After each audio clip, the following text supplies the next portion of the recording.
വെള്ളയട്ടമ്പലത്ത് ഇവിടെയാണ് റൂട്ട്സ് ഉള്ളത്.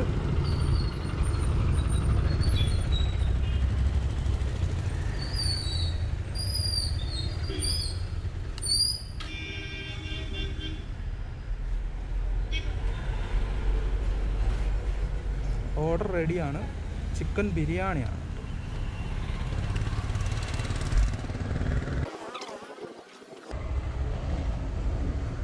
ഇതാണോ ചിക്കൻ ബിരിയാണിയാണോ? ചിക്കൻ ബിരിയാണി 064.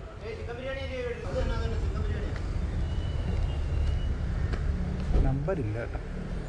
നമ്പർ ഉണ്ടെങ്കിൽ പിന്നെ ഡൗട്ടില്ല. നമ്മളങ്ങനെ ആ ഓർഡറും ഡെലിവറി ചെയ്തു. 45 രൂപ, അതായത് 20 രൂപ ടിപ്പും കൂടെ കൂട്ടിയിട്ടാണ് 45 രൂപ ഇട്ടിരിക്കുന്നത്. നമുക്ക് നേരെ കൊല്ലത്തേക്ക് പോകാൻ. ഇതുവഴി കറങ്ങി കൊല്ലത്ത് പോകാൻ പറ്റും. അടുത്ത ഓർഡർ അടിച്ചു കേട്ടോ.